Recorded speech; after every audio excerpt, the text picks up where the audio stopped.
இன்னைக்கு வெண்ணெய் உருக்கி நெய் ரெடி பண்ண போகிறேன். ரொம்ப சிம்பிளாக ஈஸியாகவே பண்ணலாம். வீட்டில் பண்ணுற நெய் கடையில் வாங்குறதை விட ரொம்ப சுவையாக இருக்கும். இன்னைக்கு வீட்லேயே நெய் எப்படி செய்கிறதுன்னு இந்த வீடியோவில் பார்க்கலாம். நம்ம டெய்லி பால் காய்ச்சினதுக்கப்புறம் அதில் வர ஆடை தனியாக இன்னொரு பாத்திரத்தில் போட்டு மூடி ஃப்ரிட்ஜில் வச்சுருங்க. உங்களுக்கு ஆடை நிறைய வேணும்னா பால் கொஞ்சம் நேரம் லோ ஃப்ளேமில் வற்ற வச்சா கொஞ்சம் நிறைய பால் ஆடை கிடைக்கும். இந்த மாதிரி டெய்லி ஆடை அதே பாத்திரத்தில் போட்டு வச்சுக்கோங்க. 3 இல்லை 4 நாள் ஒரு வாட்டி 1 டீஸ்பூன் கிட்ட தயிர் ஆட் பண்ணுங்க. முக்கியமாக நீங்கள் டெய்லி ஆடை போடும்போது நல்லா கிண்டி விடணும். இந்த மாதிரி நிறைய ஆடை வர்றது வரைக்கும் வெயிட் பண்ணலாம். பால் ஆடையோட குவான்டிட்டி நீங்கள் எவ்வளவு பால் வாங்குறீங்களோ அது பொறுத்து தான் இருக்கும். நிறைய பால் வாங்குறதா இருந்தால் சீக்கிரமே நிறைய ஆடை வந்துடும். நாங்கள் டெய்லி 1 லிட்டர் பால் வாங்கணும். அதுக்கு கிட்டத்தட்ட 1 மாதம் ஆச்சு இந்த அளவுக்கு ஆடை வர்றதுக்கு. இப்போ நமக்கு நிறைய ஆடை கிடச்சிருக்கு. இனி இது மிக்சி ஜாரில் போட்டு கொஞ்சம் தண்ணி ஊற்றி அதிலிருந்து வெண்ணெய் எடுக்கலாம். நீங்கள் மிக்சியில் அடிக்கும்போது கொஞ்சம் ஐஸ் க்யூப் இல்லைன்னா ஐஸ் வாட்டர் ஊற்றினா வெண்ணெய் சீக்கிரம் வந்துடும். நீங்கள் வெண்ணெய் எடுக்கும்போது காலையில் இல்லைன்னா ஈவினிங் டைம் எடுங்க. மத்தியானம் டைம் எடுத்தால் வெண்ணெய் உருகிடும். அதே மாதிரி மிக்சியில் ரொம்ப நேரம் அடிக்கக்கூடாது. கொஞ்சம் விட்டு விட்டு அடிங்க, இல்லைன்னா மிக்சி சூடாகி வெண்ணெய் உருக சான்ஸ் இருக்குது.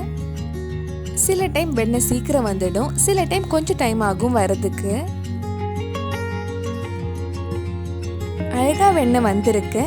இனி இது ஒரு பவுலுக்கு மாற்றிட்டு இதே மாதிரி மிச்சம் இருக்கிற ஆடையில் வெண்ணெய் எடுக்க போகிறேன். சின்ன மிக்சி ஜார்னால கொஞ்சம் கொஞ்சமாக தான் எடுத்திருக்கேன். உங்ககிட்ட பெரிய மிக்சி ஜார் இருந்தால் ஒரே டைமில் எடுத்துக்கோங்க.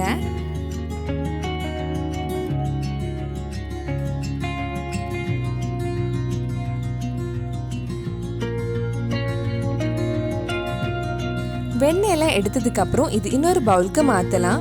வெண்ணெயில் இருக்கிற அந்த புளிப்புத்தன்மை போகிறதுக்காக 2 வாட்டி வாஷ் பண்ணி எடுக்க போகிறேன். வெண்ணெயெல்லாம் எடுத்ததுக்கு அப்புறம் அந்த மிச்ச தண்ணி வேஸ்ட் பண்ண வேண்டாம். அந்த மோர் தண்ணியில் கொஞ்சம் பச்சை மிளகாய், கருவேப்பிலை, உப்பு போட்டு குடிச்சா டேஸ்ட் ரொம்ப நல்லா இருக்கும்.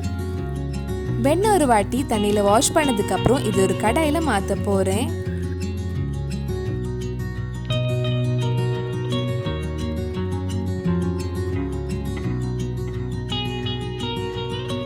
இது மறுபடியும் ஒரு வாட்டி தண்ணியில் வாஷ் பண்ணதுக்கு அப்புறம் நம்ம நெய் உருக்க ஆரம்பிக்கலாம்.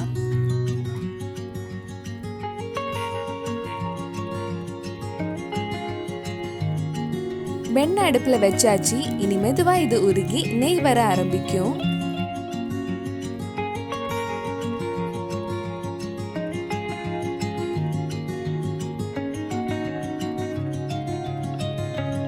வீட்டில் நெய் உருக்குனாலே அந்த வீடு ஃபுல்லாக நெய் வாசனையாக தான் இருக்கும்.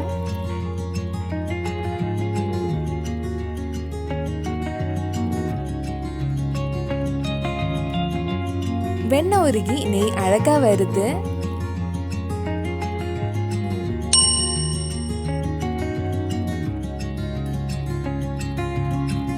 வெண்ணெய் ஃபுல்லாக உருகிடுச்சு.